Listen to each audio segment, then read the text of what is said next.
It was like, oh.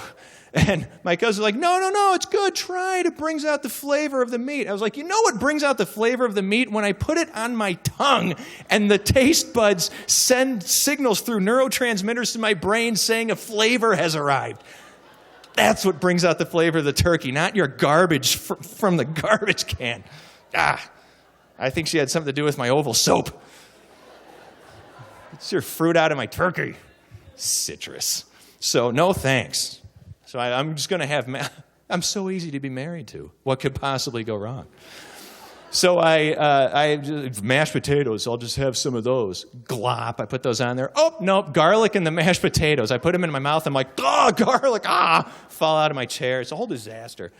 And Kristen, meanwhile, is yelling at me the whole time. Have you ever seen squirrels fight in a tree and they do that noise? It's like, that's what's going on. And we're like yelling, whisper fighting at the table. She's like, just eat the fruit. You look like such a baby. Just eat the lemon. I can't believe it. What's wrong with you? Like a baby. You're such a baby. Ever have there's a lot of women here. Have you ever had that you're such a baby conversation? If not with your boyfriend, but then at least with your girlfriends about your boyfriend? It happens all the time. We look like big kids. And meanwhile, I have a valid point, too, that's not being heard. I'm yelling back at her under the table. I'm like, I shouldn't even be here. You're a traitor. This is all your fault. This blood is on your hands. You owe me a Thanksgiving dinner. I should be home watching Family Guy right now eating a real food. We drove home in that horrible silence, that follows a bad argument. If you've been there in the car with your boyfriend or your husband, and your job, ladies, is just to look out the window at the moon like this. I wonder what Jake Ryan's doing right now. And if he says anything, you're just supposed to go like this.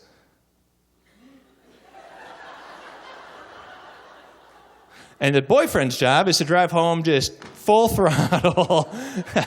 I'm going to show everybody that I'm really angry. I'm not going to say that I'm angry and be done with it in 2 seconds. I'm just going to show them for 3 weeks. So you're driving home, and you're not supposed to use your turn signal, are you? You're just supposed to go boom, boom, boom, to change lanes. Your wife's like boom against the window. Like, turkey, lemon.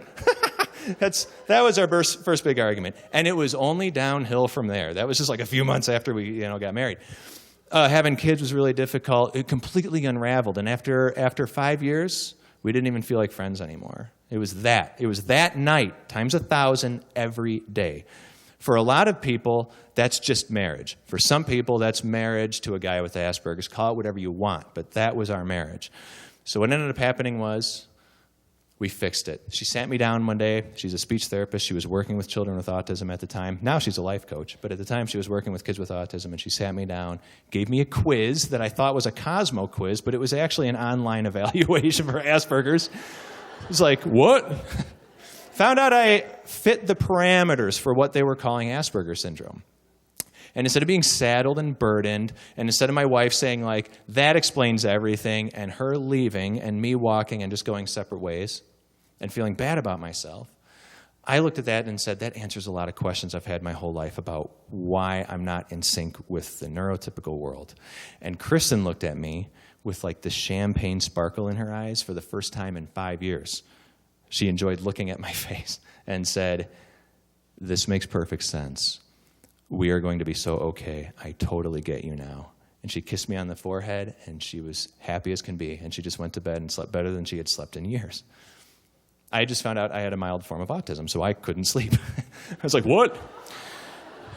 So I hatched this plan, and what I ended up doing was I buckled down. I said, you know what? I'm going to learn how to be a better husband. And so I started learning the behaviors of the better husband. I started writing down little rules and maxims for myself everywhere. Don't change the radio station when she's singing along. Kind of an important one, guys. Don't just take what you need out of the dryer. Fold everything. Another important one. Learn how to listen with an empathic ear. Don't talk. Don't give her solutions. Don't tell her what to do. Guess what? Girls don't want that. Like, oh, who knew? They just want somebody to get it. They want somebody to vibe off of. I learned these behaviors, and I started calling it my journal of best practices because I would write these rules down and tape them to my mirror and study it. This is what I'm going to work on today. Forget what's going on at work. Forget what's going on, like with my softball league. I am studying this, and I'm going to do it today. That's learning new behaviors. But here's how it happened. I had the love, the understanding, and guidance from Kristen. She was there every day. Even when I made her so mad, she was always there with love. And I don't mean the kind of love that's kind of like just anybody can be in love and romantic and it's great and it's Jake Ryan and Molly Ringwald sitting on the table with a candle, like, bleh. Anybody can do that. That's like getting drunk. Like, that's just, it's not even real. But the love that I'm talking about is the kind of love where you choose to detach yourself from the expectations of their behaviors. You choose to detach yourself from the stuff that you want them to be doing, and you just love them. That's love. That's love. That's the love that we can be showering on the individuals who need a hand, the 1 out of 68 of us who have some kind of diagnostic code attached to our particular weirdness. That's the kind of love that we can shower them with. Understanding. Nobody could have understood me more than Kristen. We had been best friends since high school. We were married. She got it. She understood the autistic brain, how the Asperger's mind worked, because she had researched it and been working with people. Understanding. Use that understanding of how people work to inform your engagements, your interactions with them, to build that love for them. And the guidance. There's the kind of guidance like Everybody Loves Raymond, where it's just browbeating Deborah, Ray, unload the dishwasher. That's guidance. And then there's guidance, where it's loving and it's compassionate and it's filled with grace.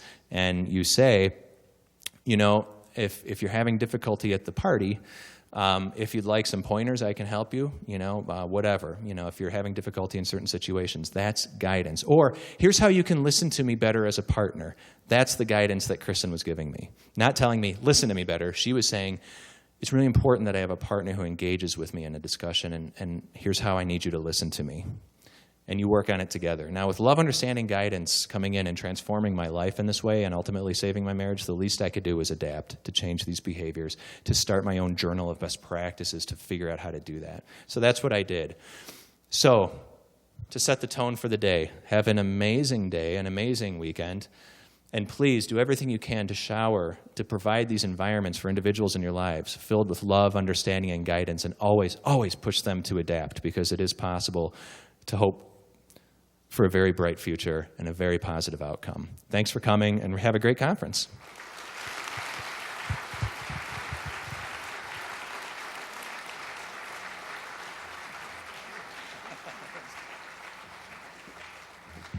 Thank you, David. We are so thrilled to have had David today, and I'm sure you all agree that it was a wonderful beginning to the day. My name is Toni Harris. I'm the Assistant Dean for Humanities and Social Sciences, and for purposes today, I am the answer person. So if you have any questions, generally they make me sit over in the corner, and that's where I'll be all day, so that I'm there for you. We are starting our first session at 10. Let me give you just some housekeeping things. Restrooms on this level are right across from the ballroom, down a short hall, just right across. Restrooms upstairs are at the end of the hall. The 206 rooms are on this side of the stairs. 213 rooms are on that side. There are signs. Center stage is on this level. It is the only session room that's on the first floor.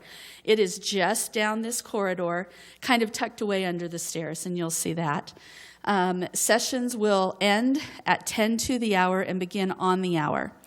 We do that to help accommodate our students who are attending, and that way they don't miss more than one class period to attend. Now, if a room is full, please notice in your program that several of the sessions are repeating. We've tried to choose those sessions to repeat based on perceived popularity of the session. If the session room is full, we apologize in advance. We cannot add more chairs to the room, even though it looks like there's a lot of room. The fire marshal limits how many chairs we can have in each room. So that's why they're set the way they are. So if it is full, we encourage you to find a separate session. We encourage you to have a wonderful day. And again, if you have any questions, please ask us. We'll reconvene back here for lunch at noon. And please, in between sessions and as you can, don't forget to visit our exhibit booths. Thank you very much and have a great day.